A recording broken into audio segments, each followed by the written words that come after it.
이상한 거 많이 하잖아. 춤추고 난리났던 여기서 지성이가 얘기해줘. ご飯どうすかやっぱりフロンタル組はバランスが120点 일본의 기자가 카타르 도하에서 손흥민을 본 것에 놀라움을 나타냈고 곧바로 현지에서 기사를 송출하며 일본에서도 일시적인 이슈가 되었습니다. 우선 일본 사커 다이제스트는 가끔 한국 팬 입장에서 읽기에 멈칫하는 내용이 담기기도 하는 언론사이지만 일반적으로 축구 자체를 더 집중해서 다루는 곳이고 의도적으로 한국을 깎아내리고 일본 최고를 외치는 언론사들과는 조금은 다른 결을 가지고 있습니다. 소속 기자들의 가치관이 많이 반영된다는 추측입니다.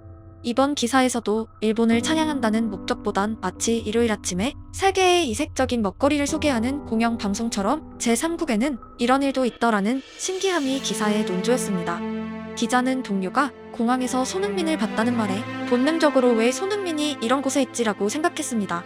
기자는 바레인을 가기 위해 카타르 도하에서 환승 중이었고 당연히 한국은 카타르와 경기가 없기 때문입니다. 즉 한국 대표 선수들이 회사원인 자기들처럼 경유를 해서 오만에 갈 것이란 생각 자체가 머리에 없었습니다. 일본은 중국과의 경기가 끝나고 당일 밤 전세기를 통해 편안하게 바레인에 도착했습니다. 한국 선수들이 경유하고 있던 그 순간도 일본은 회복 프로그램 중에 있었습니다. 일부 사람들은 자국에서 당연한 것이 있으면 다른 나라도 그럴 것이란 착각을 하곤 합니다.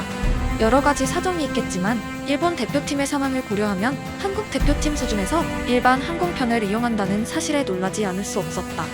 기사의 마무리 또한 일본 협회에 대한 칭찬보다 한국 협회가 사정이 있었으리라 애둘러 표현했고 한국 대표팀 수준에서란 표현으로 손흥민 등이 포함된 이웃나라 선수단에 나름의 존중 또한 남겼습니다. 저는 한국인이지만 사실 EPL 득점왕이 일반 항공편으로 경유를 통해 A매치를 다닌다는 현실이 진기명기로 느껴지고 있습니다. 일부 스타 플레이어들은 자가 비행기를 보유하고 있고 전세기를 띄우기도 하기 때문입니다. 1876억의 2024년 예산을 가진 협회가 원정 경기 최대의 이슈인 선수 컨디션을 고려하지 않고 일반기를 이용한 것은 일본 기자에겐 부끄럽지만 우리 축구의 현실입니다. 전후 사정 다 빼고 한국 대표팀이 부진하면 비판을 듣고 같은 시기 일본 대표팀은 선전하면 더 큰 비판으로 이어지곤 합니다. 화살과 말을 지급받고 전투에 참가한 군인들과 총과 전차를 지급받고 싸운 군인들은 애초에 공평한 조건이 아닙니다. 일본은 해외파들을 벨기에에서 모아 역시 전세기를 타고 입국했었습니다. 말 그대로 자국협회가 국내파, 해외파 모두의 컨디션을 위해 최상의 준비를 펼치고 있습니다. 팔레스타인과의 영상에서 해외파 선수들의 후반 체력이 떨어졌고 9월 1일에 풀타임을 뛴 선수들이 특히 그랬다고 발언하자 댓글창엔 일본 선수들도 같은 조건에서 7골을 넣었다며 선수 개개인의 문제라는 의견이 있었습니다. 죄송하지만 경기 환경과 조건은 달랐습니다. 일본은 뒤셀도르프에 현지 사무소를 개설하고 유럽파 선수들의 일정과 컨디션을 직접 관리하고 있습니다. 출근에서 퇴근까지 일본 해외파의 관리를 위해 고민하고 업무하고 노력하는 직원들이 독일에 상주하고 있다는 의미입니다. 부상 시엔 클럽이 아니라 해당 센터의 시설물을 활용해 재활하기도 하는 실질적인 축구센터이고 한국은 유럽이 아니라 홈에도 현재 시설물의 문제로 호텔 소집이 이뤄지고 있습니다. 심지어 일본은 최근 엔도 와타루 정도를 제외하곤 주말 경기의 출전 시간에 따라 A매치의 명단과 체력 분배에 나름의 노력을 하고 있기도 합니다. 한국은 손흥민이 어제 경기를 뛰어도 서울에 새벽에 도착해서 선발 출전을 태세입니다. 그의 몸이 부서질 때까지 유한 자원인 신체에 대한 고민과 협회 차원의 관리 프로그램이란 게 존재할까 의문입니다. 벨기에에서 띄운 전세기는 결국 선수들에게 경기 당일 최상의 컨디션을 제공하기 위한 일본 협회 차원 프로젝트의 일부분일 뿐입니다. 대충 소집 날짜 주고 개개인이 입국하고 호텔에서 모이고 유니폼 나눠주고 경기 뛰러 들어가는 구멍가게와는 비교가 어렵습니다. 이런 환경의 차이에서 우리가 7골 차로 승리하고 일본이 비겼다면 그게 더 모순적인 결과입니다. 대표팀의 항공편에 대해 자주 말해온 이유는 저는 축구 선수의 체력 문제와 관련한 디테일한 경험이 없지만 유럽 직항과 중동 경유를 통한 출장에서 느껴지는 몸의 차이를 100% 통감하고 있기 때문입니다.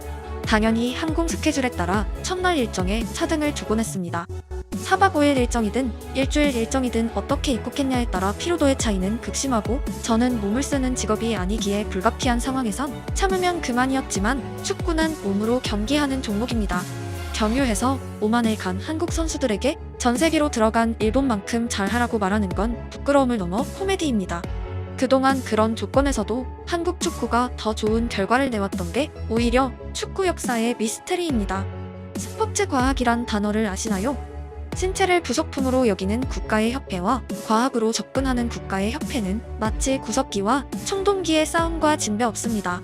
조금 더 냉정하게 말하자면 반년간 감독 선임을 위해 줄기차게 오고 간 유럽 출장비를 모두 합치면 어제 전세기를 띄울 자금 언저리는 될지도 모릅니다.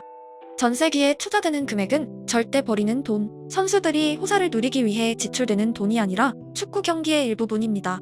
휘슬이 울리기 전 전세계 축구협회는 이미 다각적으로 경쟁을 펼치고 있고 교통편의 기획은 당연히 주요 포인트입니다. 일본이 한국보다 훨씬 잘 사니까 어쩔 수 없다는 말들이 우리의 과거입니다. 하지만 시대가 변했습니다. 저는 말씀드린 대로 전략팀에서 근무하고 있고 저희 회사 사옥은 세계 최고 수준이라고 자부합니다. 유럽 출장을 아무리 다녀도 우리 회사만큼 좋은 사무실은 쉽게 찾기 힘들고 하다못해 화장실부터 다릅니다. 예전엔 일본 출장에서 비대가 그렇게 부러웠는데 지금은 한국 오피스의 화장실이 더 넓고 최신식입니다. 손이 본사를 가보지는 못했지만 일본 오피스가 한국 대기업 오피스들보다 엄청나게 좋을지 의문이고 페이퍼가 사라진 효율적인 업무라는 측면에선 우리가 다소 앞서 있다고 확신합니다.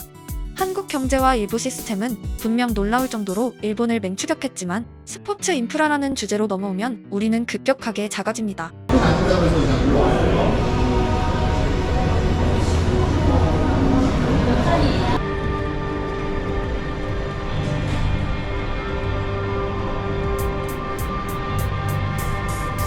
압도되는 분위기가 이게 푸른피예요, 푸른피. 예, 그냥 코리아, 한국 이것만 보면 처음엔요 이거 안 입기 전엔 다 사회 야구였어요. 못 던진대.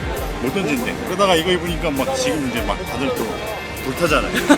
그게 한국인 것 같아요. 너무 좋아요. 여기가 메이저리그 야구장보다 더 좋은 것 같고 저희 한국도 이런 식으로 좀 지어졌으면 하는 바람이 있습니다. 항상 이 토그마크는 갈 때마다 기분이 조금 남다른 것 같아요. 또 막상 내일 뭐 한일전이라고 하는데 레전드 선수들 보려고 부산에서 왔습니다. 네. 오늘은 한국이 이겨야죠.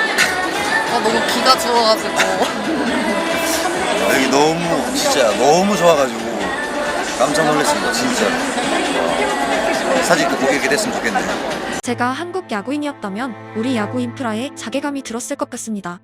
부러운 야구장에서 목이 터져라 내 나라를 응원하고 심지어 경기는 지고 집에 돌아가는 길 그 경기장을 홈으로 쓰는 일본 팬들의 환호 그리곤 한국에서 다시 낙후된 시선로 응원 가는 여정은 스포츠 후진국 팬들의 비애입니다. 축구는 적어도 2002 월드컵 특수로 야구에 비해선 압도적인 인프라를 자랑했었습니다. 하지만 그마저 관리 부실로 구멍이 나기 시작했습니다. 한국 축구의 성지라는 서울 월드컵 경기장 잔디에는 홈 어드밴테이지가 없습니다. 물론 정치적 이슈가 있었지만 복구의 속도는 놀랍도록 느리고 복구가 안 된다면 서울이 아니라 다른 경기장도 있었습니다. 잔디에는 많은 팬들의 논쟁이 있습니다. 상대팀도 같은 조건이라는 것입니다. 한국이 카운터 어택을 메인으로 활용했던 과거 축구에선 오히려 나쁜 잔디가 기술 좋은 강팀을 상대할 때 이득이었던 기억이 있습니다. 나쁜 잔디의 특징은 숏볼에서 공의 흐름과 속도를 제어하기가 어렵고 드리블 상황에서 발 가까이에 공을 두기 어렵게 만듭니다. 공이 흐르지 않고 불규칙하게 통통거리기 때문입니다. 만약 한국과 브라질의 대결이 펼쳐진다면 지금 서울 잔디는 한국에 다소 유리할 수도 있습니다. 네이마르가 드리블하다 자빠질 상태이기 때문입니다. 하지만 기술적으로 우리보다 아래에 있는 팀들과 상대할 땐 오히려 한국 쪽에 더 불리하고 드리블과 숏패스 모두에서 난이도가 높아집니다.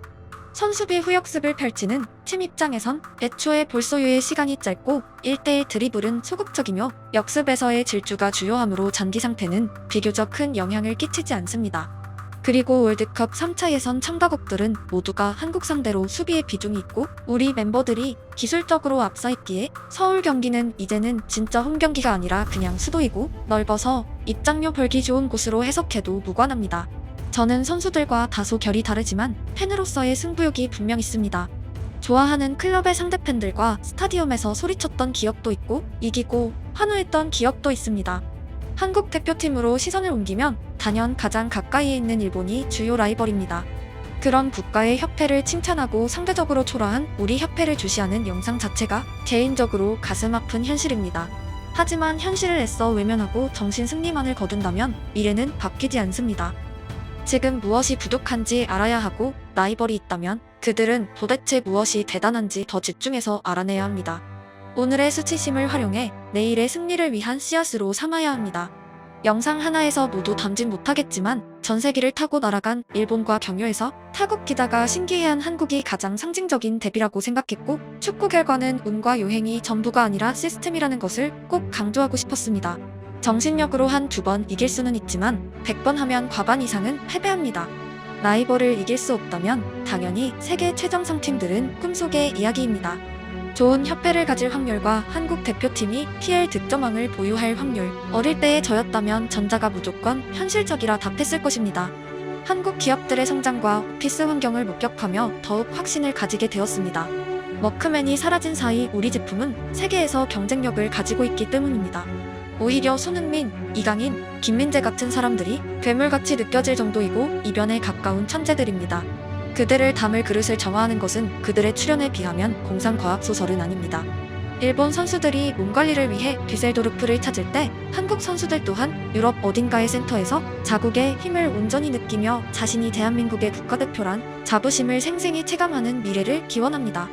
가급적 빨리 오길 바랍니다.